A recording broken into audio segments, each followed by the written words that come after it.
সার বিক্রি করেন? খুচরা। দেখি একটু আসেন দেখি। এই যে যেগুলো খোলা এগুলোর একটা মূল্য তালিকা থাকতে হবে। জি এটা জানেন বিষয়টা? জি। এটা কি বলে, এটাকে কি, জি। এটার নাম কি? ইউরিয়া। ইউরিয়া কত করে বিক্রি করেন? আমরা হুম, বর্তমানে বেচছি 30 টাকা কেজি। তাহলে এই জিনিসটা জানতে হবে না? জি। কৃষকের জানতে হবে, ভোক্তার জানতে হবে। তো আপনি তো স্যার ঘোষণা দেন নাই? ঘোষণা দিতে হবে। রসিদ দেন, কেটে দেন। স্যার আমার ছোট রসিদ নাই। রসিদ দিতে হবে তো আপনাদের। আমরা অনেক কমপ্লেন পাই আপনারা বেশি দামে বিক্রি করেন, ইউরিয়া সার তারপরে কীটনাশক বেশি দামে বিক্রি করেন। তাই সেটা যাচাই করার রাস্তা কি আমাদের? জি রসিদ। জি। সেটা তো দিচ্ছেন না তো। আবার মূল্য তালিকাও দেন নাই। এরকম খোলা কয়টা আইটেম আছে আপনার ইউরিয়া বাদে? মোট 5টা।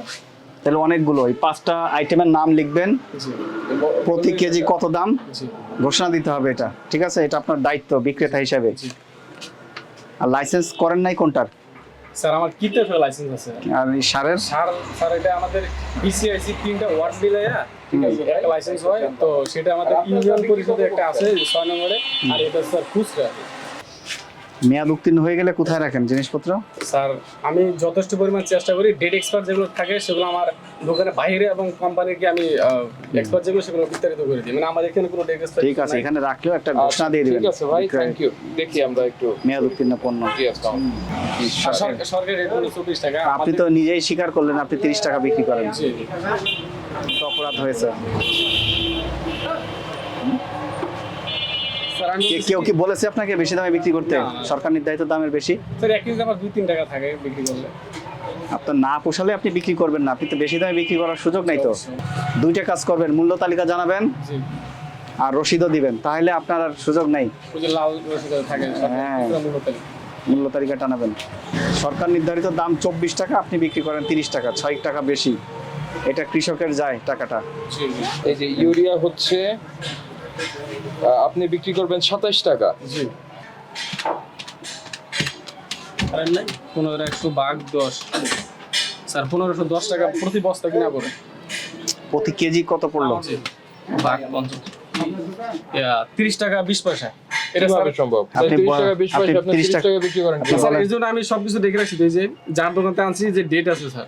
দোকান আর বিসিআইসি তো দুটো ডিফারেন্ট জিনিস।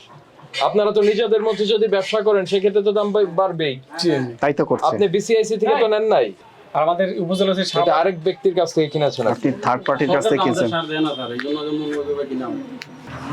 আপনি রসিদ নেবেন অবশ্যই। কি বলছি বুঝতে পারছেন? না হলে আপনারা আমাদের ইউনো স্যার আছে সাভারের, ওনার কাছে লিখিতভাবে জানাবেন। কিন্তু আপনি নিজে এই কাজটা করতে পারবেন না, সরকার নির্ধারিত দাম এটা অতিক্রম করতে পরিষ্কার পারবেন না। বলা আছে যে এটা কৃষক আছে? পাবে।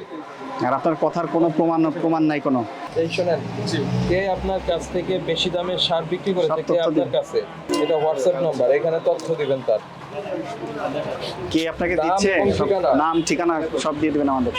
যেখান থেকে কিনবেন ভাউচার চাইবেন, জি ভাউচার চাইবেন যে আপনি আমাদেরকে সার বিক্রি করেছেন, ভাউচারে লিখে বলবেন যে আমাদের দোকানে চেক করে, ভোক্তা অধিকার এসে বিভিন্ন দপ্তর এসে চেক করে আমাদের দেখাতে হয়। এটা আমাদের অফিসের নাম্বার, ওটা আমি সেভ করে নেব। সেভ করে নেবেন। এটা হোয়াটসঅ্যাপ নাম্বার, এখানে তথ্য দিবেন। আপনি যে দুটো অপরাধ অপরাধ তো করেছেন, গুরুতর, এক একটা হচ্ছে দাম সরকার বেশি। নির্ধারিত মূল্যের চেয়ে বেশি মূল্যে সারের মতো গুরুত্বপূর্ণ জিনিস বিক্রি করছেন, এটার জন্য 50,000 টাকা ফাইন করা যায়।